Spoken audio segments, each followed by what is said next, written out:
Friends, welcome to my channel. ఈరోజు నేను మీకోసం కీమా కర్రీ అనేది చేసి చూపిస్తాను. అలాగే మీరు నా వీడియోని ఫుల్గా చూడండి. వీడియో నచ్చితే లైక్ చేయండి, షేర్ చేయండి, సబ్స్క్రైబ్ కూడా చేసుకోండి. స్టవ్ ఆన్ చేసి కడాయి వేయండి. కడాయిలో 4 టేబుల్ స్పూన్స్ ఆఫ్ ఆయిల్ అనేది యాడ్ చేసుకోవాలి. అలాగే నేను 1/2 కిలో కీమా తీసుకున్నాను కాబట్టి 4 ఆనియన్స్ అయితే తీసుకున్నాను.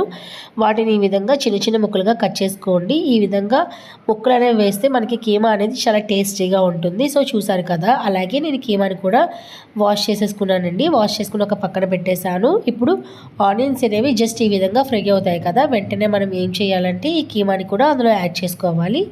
ఒకసారి యాడ్ చేసేసిన తర్వాత ఈ విధంగా మొత్తం కలపండి. కలిపేసిన తర్వాత ఇందులోకి చిటికెడు పసుపు అనేది కూడా వేసుకోవాలండి.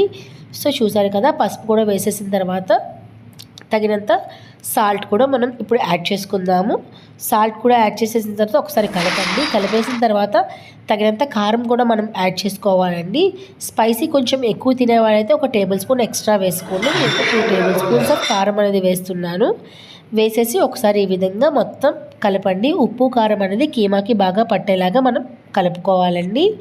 సో చూసారు కదా, ఈ విధంగా మొత్తం కలిపేసిన తర్వాత నేను వీటిని మూత పెట్టేస్తున్నాను. మూత పెట్టడం వల్ల మనకి కొంచెం బాయిల్ అవుతుందండి. అలాగే నేను దంచుకొని వేసుకుంటున్నానండి. అల్లం వెల్లుల్లి పేస్ట్ ఇది దంచుకొని వేసుకుంటే టేస్ట్ అనేది బాగుంటుంది మనం మిక్సీలో చేసుకున్న దానికన్నా. సో చూసారు కదా, అల్లం వెల్లుల్లి పేస్ట్ని కూడా నేను మొత్తం ఈ విధంగా కలిసేలా కలుపుతున్నాను. ఇప్పుడు చూసారు కదా, మ్యాక్సిమం ఒక 1/2 అవర్ పట్టిందండి ఈ విధంగా ఫ్రై అవ్వడానికి. చూసారు కదా, బాగా మనకి ఫ్రై అయ్యిందండి. ఈ విధంగా ఫ్రై అయితే మనం ఇప్పుడు మంచి కలర్ కూడా వస్తుంది.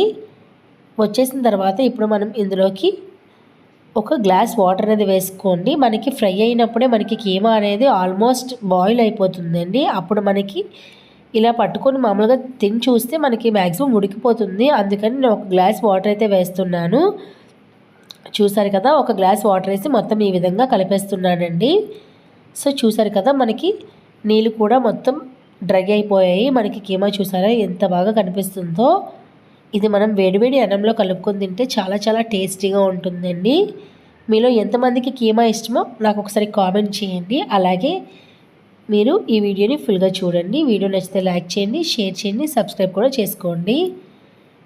సో చూసారు కదా, చపాతీలోకి అయితే ఈ కీమా అయితే చాలా చాలా బాగుంటుంది కదండి.